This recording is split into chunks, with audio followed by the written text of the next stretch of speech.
I was standing in the kitchen doorway at my grandmother's Thanksgiving dinner when she made the announcement to all 24 relatives seated around her dining room table. My 8-year-old son was adopted garbage who doesn't have our blood. I watched her say it, watched her gesture toward the empty chair where she'd told him to sit earlier. What she didn't see was my son on the stairs behind her, frozen halfway down, his hand gripping the railing. He didn't cry. He didn't run. He walked down those stairs, walked to the table, and pulled out a sealed envelope from his jacket pocket. "Grandma," he said, his voice steady, "this letter from Dad says you." He held it out to her. "Read this aloud to everyone." My grandmother's face went pale. "Let me tell you how we got here." The dining room smelled like turkey and my grandmother's signature cranberry sauce, the one she'd been making for 47 years. 24 people sat around a table meant for 16. Extra chairs from the basement. Card table extensions covered in white tablecloths. My grandmother had been planning this dinner for 6 weeks, ever since my Uncle Tom announced he was driving in from Phoenix with his new wife. Everyone had to be there. Everyone had to see her family, complete and perfect. I'd been standing in that doorway for 3 minutes before she started talking, watching my son navigate the crowded room with a plate of rolls, watching my grandmother hold court at the head of the table. The envelope in his pocket had been there for 2 days. I'd given it to him that morning, told him when to use it. My grandmother had been running this family like a corporation for 33 years, ever since my grandfather died and left her the house, the rental properties, and a portfolio worth $2.3 million. She'd always made it clear who mattered and who didn't, who had the blood and who was just visiting. I'd grown up watching her do it to others. My cousin Maria's husband, dismissed as the Mexican for 7 years until he made partner at his law firm. My uncle's first wife, called the secretary until their divorce. My mother, reminded constantly that she'd married up when she got my father, but I'd been the favorite, the oldest granddaughter, the one who looked like my grandfather. She'd paid for my college, helped with my first apartment, told everyone I was going to run the family business someday. Then I adopted my son. He was 3 months old. The adoption was finalized on March 15, 2019. I brought him to Easter dinner that year, and my grandmother held him for exactly 4 minutes before handing him back to me. "Well," she'd said, loud enough for my mother and 2 aunts to hear, "at least he's white." I'd stood there in her kitchen, holding my son, and said nothing. My mother had laughed. My Aunt Karen had changed the subject to the ham. That was the first time I realized I'd made a mistake about who my grandmother was. Or maybe about who I'd always been to her. The comments started small. June 2019, at my son's first birthday party, "It's so sad he'll never know his real mother." December 2019, Christmas morning, "Do you ever wonder about his real family's medical history? Could be anything." March 2020, right before the world shut down, "I hope you're saving money. Therapy's expensive and adopted kids always need it." I started keeping a list in my phone. Date, exact words, who else was present. By November 2020, I had 43 entries. My grandmother started leaving him out of things in 2021. Family photo for her Christmas card, she'd asked me to come alone. My cousin's wedding in July, she'd given me one invitation. "It's just for you, sweetheart. Kids make weddings complicated." My brother got a +3 for his kids. When I asked about it, she'd said, "Well, those are real grandchildren." My mother was standing right there. Didn't say a word. I'd shown up to that wedding alone, left my son with a babysitter I paid $120 for the evening, and watched my grandmother introduce my brother's kids to distant relatives while telling them all about her grandchildren. I started seeing a therapist in August 2021. Dr. Patricia Chen, $180 per session, every Thursday at 4 p.m. She was the one who first suggested I might need to prepare for separation from my family. I'd laughed. I'd actually laughed. "She's my grandmother," I'd said. "She helped raise me. This is just adjustment period. She'll come around." Dr. Chen had looked at me for a long moment and said, "How long are you willing to wait? And what is it teaching your son about his worth?" I'd sat in that office, looking at her degrees on the wall, Berkeley, Stanford, 23 years of practice, and realized I didn't have an answer. That's when I started making different kinds of preparations. I'd been working in commercial real estate since 2015. Started as an analyst at Morrison & Partners, made associate in 2017, junior broker in 2019. I was good at it. Not great. Good. I made $73,000 a year, had a decent apartment, could cover my bills and daycare and still save a little. But in October 2021, I started taking night classes. real estate law, property management, investment structures. I paid $8,400 for a certification program at UCLA Extension. My grandmother asked what I was doing with my evenings. I told her I'd joined a book club. She'd smiled. "That's nice, dear. Romance novels?" I'd said yes. By January 2022, I'd started looking at properties. Small multi-family units in developing neighborhoods. Places my company wouldn't touch because they were too small, too risky, or in areas that hadn't gentrified yet. I found a duplex in Boyle Heights for $385,000. Needed work, had tenants who were month to month. The owner was retiring, wanted out fast. I'd saved $52,000, not enough for 20% down. I called my father. He'd inherited some money from his mother when she passed in 2018. Not much, $90,000. He'd been planning to use it for a new RV. I explained what I wanted to do. Told him about the neighborhood development plans I'd found, the metro extension coming in 2024, the property values I'd researched. Told him I'd pay him back with interest. 6%, better than his savings account. He'd said yes without telling my mother. We closed on February 28, 2022. My grandmother never knew. I hired a property management company to handle the duplex. Rodriguez and Associates, they charged 12% of rental income. I didn't want to do the work myself. I was working 60-hour weeks at Morrison and Partners, raising my son, and taking 3 more certification courses. Commercial property valuation, residential development, financial analysis for investors. I paid $14,200 total for all 3 programs. I finished them by August 2022. My son started kindergarten that fall. My grandmother came to his first day of school, took photos with my nieces and nephews. Didn't take any with my son. He'd noticed, asked me why. I told him Grandma Great's camera was having problems. He was 5. He believed me. The duplex in Boyle Heights appreciated to $440,000 by December 2022.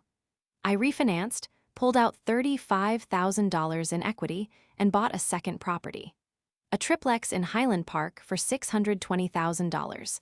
Needed more work than the first one. I used $15,000 of the equity for repairs, put the rest toward the down payment, got another loan.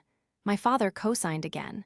I paid him back the original $90,000 in January 2023 with the 6% interest.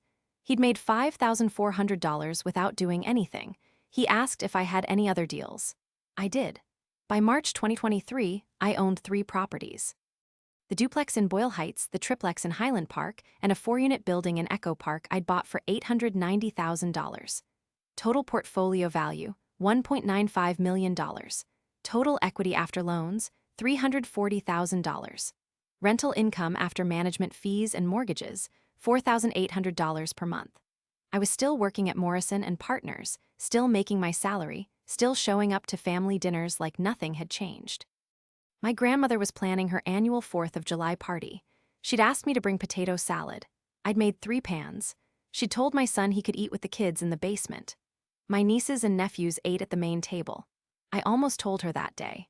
Almost walked up to her while she was holding court on her back patio, glass of Chardonnay in her hand, telling my Aunt Susan about the new Mercedes she was thinking about buying, and said, "I own almost $2 million in real estate." Almost. But I'd looked over at my son, sitting on a folding chair in the basement with a paper plate, and I'd realized something. Telling her wouldn't change anything. She'd find a way to dismiss it, make it smaller. Make it about her, or she'd take credit for it, say she'd taught me everything, say her support had made it possible.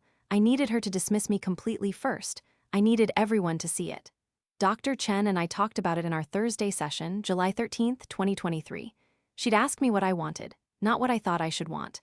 What I actually wanted. I'd sat there in her office, same chair I'd been sitting in for 2 years, and I'd said it out loud for the first time. I want her to choose. I want her to go so far that she can't take it back, and then I want everyone to know what I've built without her. Dr. Chen had nodded. That's honest. It's petty. It's both. I'd started preparing for something I couldn't quite name yet, some moment, some line she'd cross. I set up an LLC in August 2023, Henderson Properties Group, named it after my grandfather's middle name. Filed the paperwork myself, paid $800 in fees. My father was listed as registered agent, not because I needed him to be, because I wanted my grandmother's name nowhere near it. I moved all 3 properties into the LLC in September. Clean transfer. My real estate attorney, Marcus Webb at Chen and Associates, charged me $4,500 for the work. He'd asked why I was doing it. I told him asset protection. He'd looked at my file, 3 properties, all performing well, all appreciating, and said, "You're 29 years old. You know what you're doing." I'd said thank you. I'd been 31. Let him think I was younger. The close calls had gotten worse by fall 2023. My mother had asked why I was always busy. My grandmother had commented at Sunday dinner that I seemed distant. My Uncle Tom, visiting from Phoenix, asked what I was working on that had me so preoccupied. I told him a big project at work. He'd asked which property. I'd named a commercial development Morrison and Partners was handling downtown. $47 million mixed-use project. I was barely involved in it. He'd seemed satisfied. My grandmother had patted my hand and said, "My granddaughter, the career woman, it's good you have your job. You'll need it raising that boy alone." I'd smiled, finished my dinner, driven home, sat in my car in my apartment parking lot for 20 minutes, hands on the steering wheel, breathing. My son had been at a playdate. I'd picked him up at 7 p.m. He'd asked if I was okay. I'd said yes. He was 6, getting harder to lie to. November 2023, Thanksgiving dinner. Different house, my Aunt Karen's. My grandmother had held court at the head of the table. She'd announced that she was updating her will, making sure everything was going to the right people. She'd looked at me when she said it, smiled. I'd known what was coming. Known it like you know rain is coming when you see certain clouds. Dr. Chen had warned me. "She's testing you, seeing if you'll react." I hadn't. I'd eaten my turkey, helped clear plates, left early because my son had homework. I'd cried in my car that night too, but I'd also opened my banking app on my phone and looked at my accounts. The LLC had $73,000 in operating reserves. My personal savings had $41,000. My retirement account had $180,000. The properties were worth $2.1 million combined now. My equity was $420,000. I was making $6,200 a month in rental income after all expenses. I'd wiped my face, started my car, and driven home to help my son with his math worksheet. December 2023, my grandmother's Christmas party, annual tradition. She'd invited 40 people, rented a space at her country club. $8,000 for the venue, according to my mother who'd helped her plan it.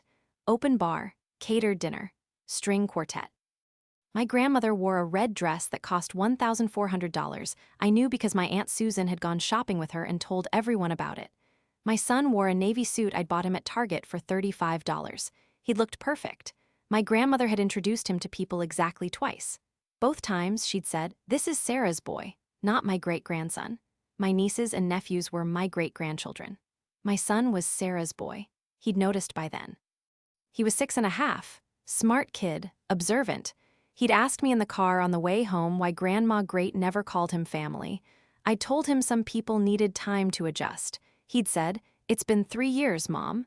He was right, it had been. I'd started looking at bigger properties in January 2024. Commercial spaces, small apartment buildings, 6 units, 8 units, 12 units. The kind of deals that required real money, real credibility. I wasn't there yet, but I was close. I'd made senior broker at Morrison and Partners in February 2024. Salary jumped to $95,000 plus commission. I'd closed 3 deals in March. Made $67,000 in commission that quarter. My father had asked if I wanted to do another investment together. I'd said yes.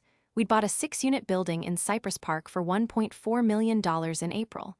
He'd put in $180,000. I'd put in $100,000. We'd taken a loan for the rest. The building needed work but had strong bones. Good location. Metro adjacent. We'd hired contractors, spent $95,000 on updates, had it fully rented by July. Monthly income after all expenses, $8,400. We split it. I'd started making more from my properties than from my job. My grandmother had been distant all through spring and summer 2024. Polite. Cold.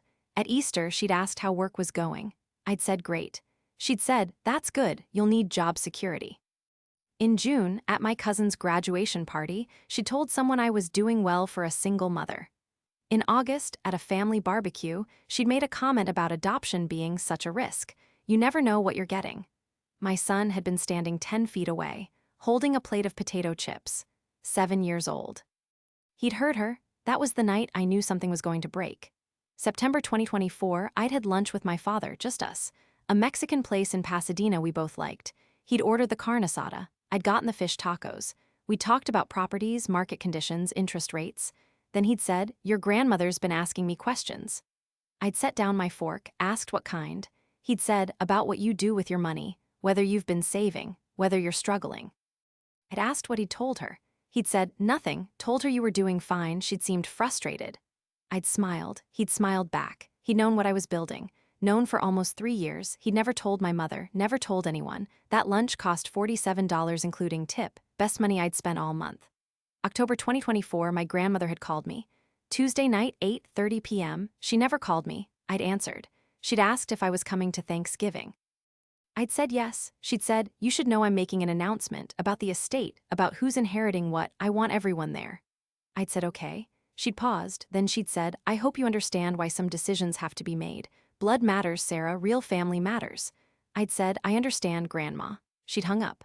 I'd sat on my couch for 10 minutes after that call. My son had been in his room reading. I'd opened my laptop, pulled up my files, the LLC documents, the property records, the bank statements, the proof of everything I'd built, 4 years of work, 67 real estate transactions either brokered or personally invested in, 5 properties now, total value $3.8 million, total equity $680,000, monthly income $11,200 from rentals, $95,000 salary, average $80,000 annual commission. I'd built something real, something that didn't need her. Didn't need her money, her approval, her name, or her legacy. But I'd needed her to dismiss me one more time, publicly, completely, so everyone could see it. I'd called Marcus Webb the next morning, my attorney, told him what I needed. A letter, professional, formal, outlining my business holdings and financial position, addressed to my grandmother, with copies for every family member present at Thanksgiving. He'd asked why. I'd told him. He'd been quiet for a moment. Then he'd said, "I'll have it ready in a week. No charge, this one's personal." I'd thanked him. I'd picked up the letter on October 18th, read it in my car. It was perfect. 2 pages, every property listed, every value documented, every loan, every equity position, every dollar accounted for, professional language, no emotion, just facts.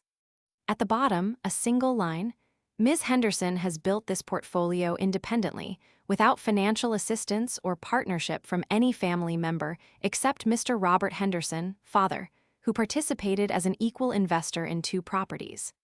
I'd made copies, put them in sealed envelopes. 24 of them, one for every person who'd be at Thanksgiving dinner. Then I'd made one more, the original. That one went to my son. I'd sat him down on October 20th. Sunday afternoon. He was 7.5. I'd told him that Grandma Great was going to say something mean at Thanksgiving, something about him, about us. I'd told him I was going to let her. He'd looked confused. I'd explained that sometimes people needed to show everyone who they really were. That sometimes you had to let them, but that we were going to be okay, better than okay. I'd shown him the envelope, told him what was in it, told him when to use it. He'd held it, looked at me, asked, "Will she be mean to you too?" I'd said yes. He'd said, "Okay, I can do this." My 7-year-old son, braver than I'd been at 32. The 3 weeks between that conversation and Thanksgiving were the longest of my life. I'd gone to work, closed 2 deals, made $34,000 in commission, paid my bills, helped with homework, read bedtime stories, normal life, but I'd been waiting, preparing. I'd bought my son the Navy suit, bought myself a gray dress, professional, the kind I'd wear to close a commercial deal. I'd practiced staying calm. Dr. Chen and I had done role-playing exercises in our sessions. She'd pretend to be my grandmother, say terrible things. I'd practice not reacting, not defending, just listening, waiting. By the Tuesday before Thanksgiving, I could sit through anything without my face changing. My father had called me that Tuesday night, November 26th, 11:15 p.m. I'd been almost asleep. He'd said, "Your mother told me what's happening Thursday. Your grandmother's planning something big." I'd said I knew. He'd asked if I was okay. I'd said yes. He'd said, "Good, you're going to be fine, better than fine." He'd hung up. I'd laid there in the dark, phone in my hand, and realized he'd known all along. Known what my grandmother was going to do. Known I was ready for it. He'd spent 3 years helping me prepare without either of us saying it out loud. Wednesday before Thanksgiving, I'd taken my son to get his hair cut. Supercuts in Eagle Rock, $18 including tip. He'd sat in the chair, serious, while the stylist trimmed around his ears. Afterward, we'd gone to Starbucks. I'd gotten a latte, he'd gotten hot chocolate. We'd sat by the window. He'd asked, "Are you scared about tomorrow?" I'd told him the truth. "A little, but I'm ready." He'd nodded. Drank his chocolate. Then he'd said, "Mom, after tomorrow, will Grandma Great still be family?" I'd looked at him, 7 years old, navy blue eyes, smart beyond his years. I'd said, "Family is who loves you, who shows up for you, who treats you like you matter. Blood doesn't make someone family." He'd thought about that. Then he'd said, "So Dad's still family even though he's gone?" I'd said yes. My husband had died in 2016 before we'd even started the adoption process. Cancer. 34 years old. My son had never met him, but I'd told him stories, shown him photos.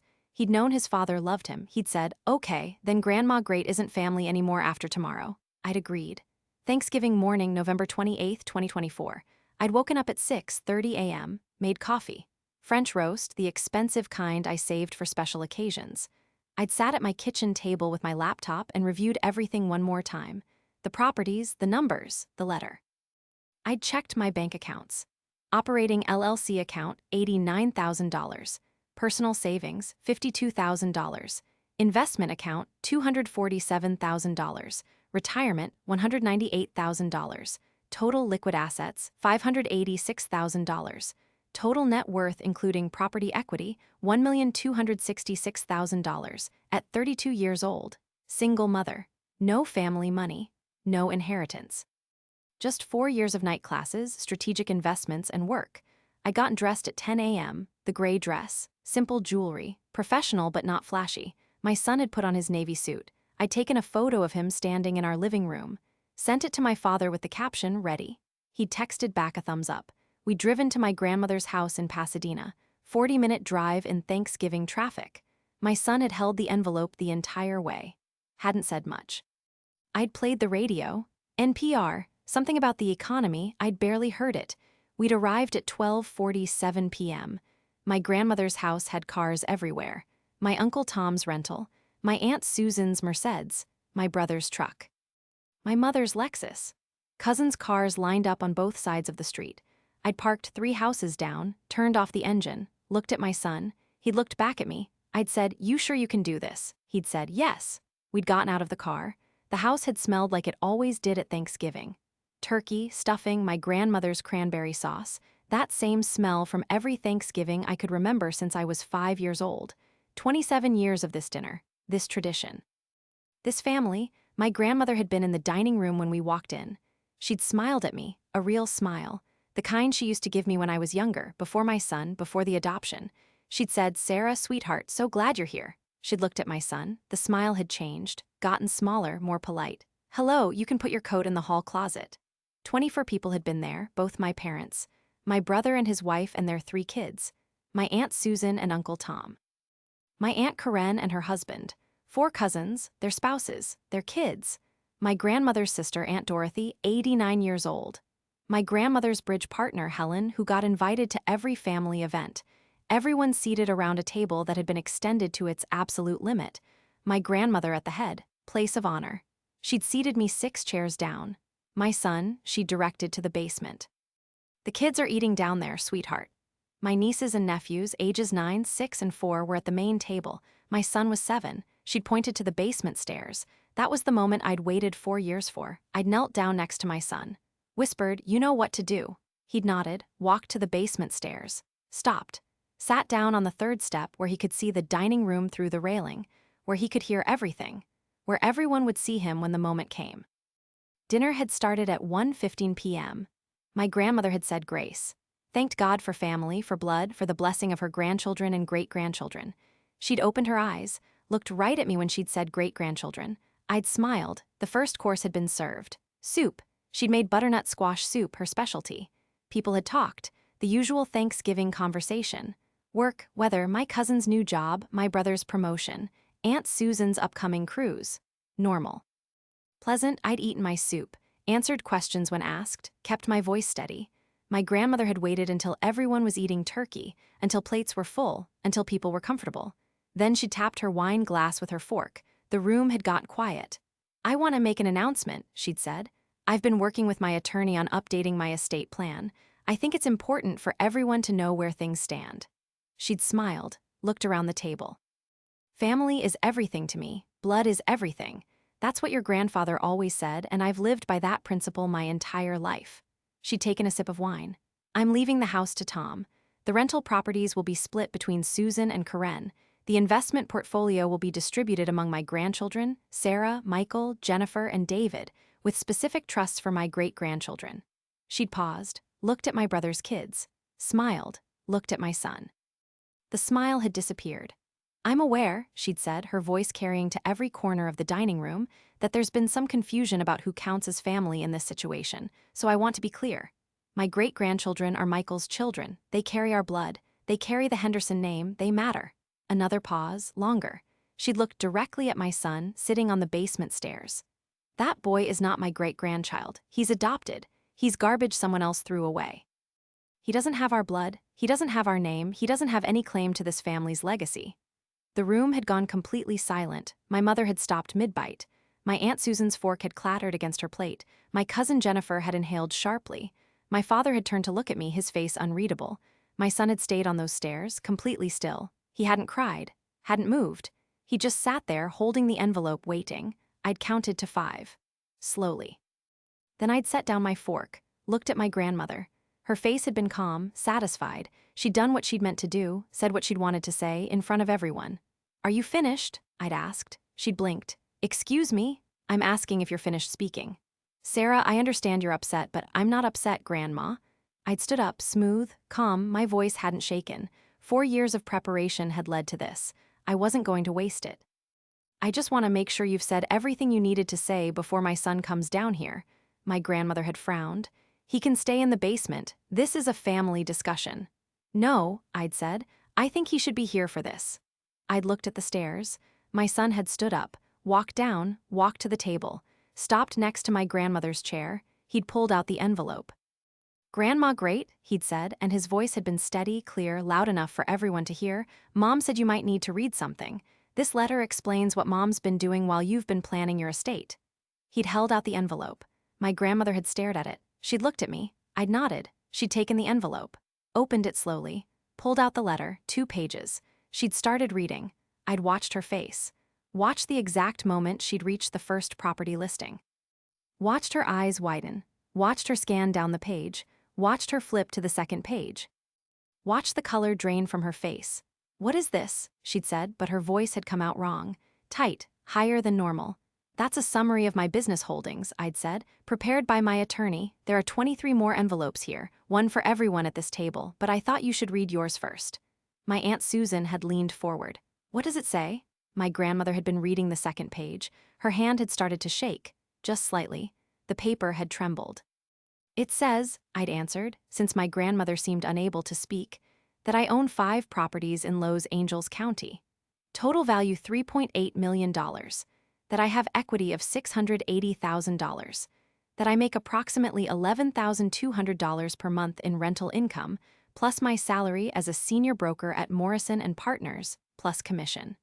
That I've built this over the past 4 years. Without any help from anyone except Dad, who invested as an equal partner in 2 properties. My father had been watching my grandmother. He hadn't said anything, hadn't smiled, just watched. That's impossible, my grandmother had said. You don't have that kind of money. You're a single mother. I'm a licensed real estate broker, I'd said. I have certifications in commercial property valuation, residential development, and investment analysis. I've completed over 60 transactions in the past 3 years.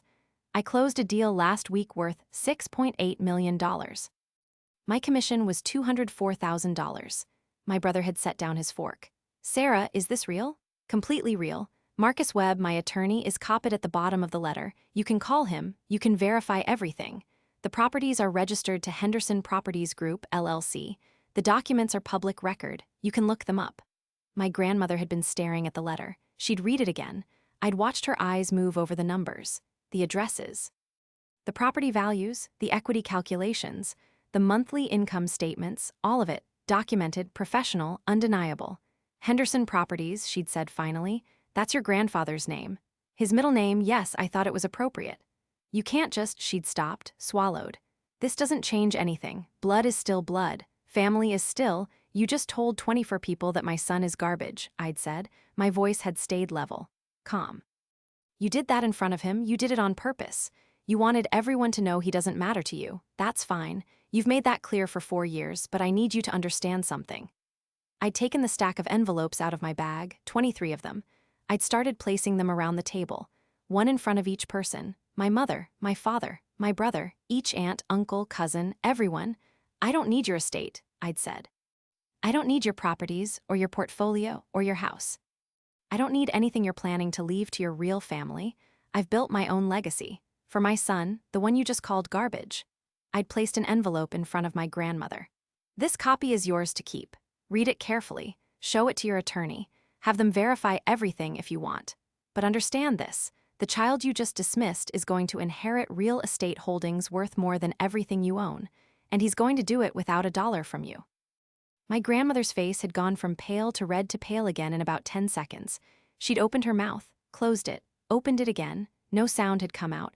My Aunt Susan had opened her envelope. She'd pulled out the letter, started reading. Her eyebrows had gone up. She'd looked at me. Sarah, this says you own a building in Cypress Park worth $1.6 million. Current market value as of last week, yes. My Uncle Tom had opened his envelope. Echo Park, 4 units. Almost 900,000. My mother had been reading hers, and I'd watched her face change. Watched her realize exactly what I'd been doing for 4 years while she'd stood by and watched my grandmother dismiss my son. Watched her understand what all those busy nights had meant, what all those book club meetings had really been. Sarah, she'd said, and her voice had been strange. You make 6 figures from rentals alone? Before expenses, about $134,000 annually. After all expenses, property management, maintenance, reserves, insurance, loan payments, and taxes, I net approximately $82,000 from the properties. My salary is $95,000. Average annual commission is around $80,000. So yes, I make about $257,000 a year, give or take. The room had gone silent again. Different kind of silence. Aunt Karen had put down her envelope. She'd been staring at me. My cousin David had been reading his copy, his wife looking over his shoulder. My brother's wife had pulled out her phone, and I'd known she was Googling my company. Henderson Properties Group. It was all there, public record. Website I'd launched in September, professional, clean, real. My grandmother had finally found her voice. This is a trick, you're lying, you don't have this kind of money. You, call Marcus Webb, I'd said. I'd pulled out my phone, found his number, held it out to her. He's expecting calls from this table. He's available all day. He'll verify everything. Property records, bank statements, tax returns, all of it. My father had spoken for the first time. It's all real, Mom. I've been investing with her for 3 years. Everything in that letter is accurate. Probably conservative, actually. Property values have gone up since Marcus wrote it. My grandmother had looked at my father, betrayed, shocked. You knew. I helped finance her first 2 properties. Best investment I ever made. She paid me back with interest, then we partnered on 2 more. I've made over $90,000 in 3 years. My mother had turned to look at him. Robert, you didn't tell me. No, he'd said, I didn't. My grandmother had set down the letter. Her hands were shaking visibly now. She'd looked at me, then at my son, then back at me. This doesn't change what I said. He's still not my blood. He's still garbage, I'd finished for her. Yes, you made that very clear. Front of 40 witnesses. I'd taken my son's hand. We're going to leave now. We're not going to be at Christmas or Easter or any other family event where you're present, and when you update your will, make sure you're very specific about excluding me and my son. We wouldn't want there to be any confusion. I'd started to walk toward the door. My son had walked with me, still holding the envelope. Still calm. My Aunt Susan had stood up. Sarah, wait. I'd stopped, turned. Can I call you? She'd asked, about your business, I'd like to know more. Of course. My cousin Jennifer had stood up too. Me too, I'd like to talk. My brother had been staring at his copy of the letter. He'd looked up at me. Sarah, I had no idea, I'm sorry. You didn't say anything when it mattered, I'd said. None of you did, for 4 years. You all heard the comments. You all watched how she treated him. None of you said a word. My mother had started crying. Quiet, I'd watched her shoulders shake. She hadn't said anything. My father had put his hand on her shoulder. She'd pulled away from him. My grandmother had stayed seated, silent, staring at the letter in front of her. The color hadn't come back to her face. She'd looked old suddenly, smaller. Her hands had been trembling on the table. I'd walked to the door, put on my coat, helped my son with his. He'd looked back at the table once, then he'd looked up at me. "Can we get Chinese food for Thanksgiving?" he'd asked. Absolutely. We'd left, gotten in the car. I'd started the engine, pulled away from the curb. I hadn't looked back at the house. My son had been quiet for about 3 minutes. Then he'd said, "Mom, are you crying?" I had been, just a little. I'd wiped my face. "Happy tears," I'd said. "Relief tears." "Did we win?" I'd thought about that. "Yeah," I'd said. "We won." We'd gotten Chinese food from our favorite place in Eagle Rock. Kung Pao chicken, fried rice, egg rolls, ate it at home on the couch watching football. Just us. Best Thanksgiving dinner I'd ever had. My phone had started ringing at 4:30 p.m. My mother, I'd let it go to voicemail. She'd called again at 5:15, again at 6:00. I turned off my phone. My son had asked if we should answer. I'd said no, not tonight, maybe not ever. Within 6 weeks, my grandmother's attorney had filed the updated will with the court. I was excluded entirely, as expected. My son wasn't mentioned.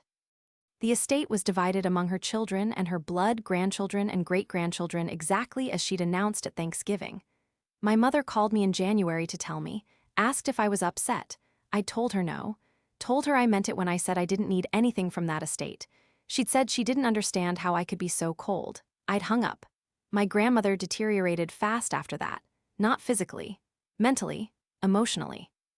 She'd built her entire identity around being the family matriarch. The one with the money, the one with the power, the one everyone needed. When I'd proven I didn't need her, proven it publicly, undeniably, with documents and numbers and professional verification, something in her had broken. My Aunt Susan told me she'd stopped hosting dinners, stopped making plans, stopped holding court. She'd become quiet, withdrawn. She'd tried to call me once in February. I'd let it go to voicemail. She hadn't left a message. My business kept growing. I'd bought 2 more properties in March 2025. A 12-unit building in El Sereno for $2.4 million and an 8-unit building in Lincoln Heights for $1.8 million. My portfolio value hit $8.1 million. My annual income crossed $400,000. I'd left Morrison and Partners in April. Went full-time into my own company. Hired 2 employees. Opened an office in Pasadena, 3 blocks from my grandmother's house. I'd driven past her place every day on my way to work. Never stopped. My son turned 8 in March. We'd had a party. His friends from school, their parents, my father came, my mother didn't. My brother sent a gift but didn't attend. Some of my cousins had started reaching out, Jennifer, David, even my Aunt Susan. They wanted to know about investing, about real estate, about how I'd done it. I'd helped them, gave advice, connected them with Marcus. We'd had coffee, lunches, occasional dinners, away from my grandmother, away from that house. New relationships. Better ones, everything was stable. Quiet. Good for 3 months. Then yesterday, June 19th, 2025, my father called me at 2:47 p.m. He'd sounded strange, careful. "Sarah, you need to know something. Your grandmother's attorney contacted me. She's planning to contest her own will. She's claiming she was under duress when she filed it, that she was emotionally compromised, that her estate plan should be invalidated." I'd been sitting in my office, looking at property listings. I'd set down my coffee. "She's saying," my father had continued, "that you manipulated the Thanksgiving situation, that you orchestrated it to humiliate her, that the letter from Marcus constituted undue influence on a vulnerable elderly person. Her attorney thinks they have a case to void the will and force a new estate plan, one that includes you, legally requires you to be included as a beneficiary." I'd sat there, quiet, thinking. Then I'd smiled. "Tell her attorney," I'd said, "that I have a recording from November 27th, 2024, the day before Thanksgiving. My grandmother called me, told me she was making an announcement about her estate, told me blood matters, told me real family matters. She was perfectly lucid, perfectly aware, perfectly intentional. I recorded the call. It's dated, time-stamped, completely legal in California, where only one party needs to consent to recording. I've had it in my safe for 7 months. I've been waiting for this." My father had been quiet for a long moment. Then he'd laughed, actually laughed. "You knew she'd try this." "I've known her my whole life, Dad. Of course I knew." "So, what do you think? Did my grandmother go too far, or was I justified in what I did? Let me know in the comments and subscribe for more family drama stories.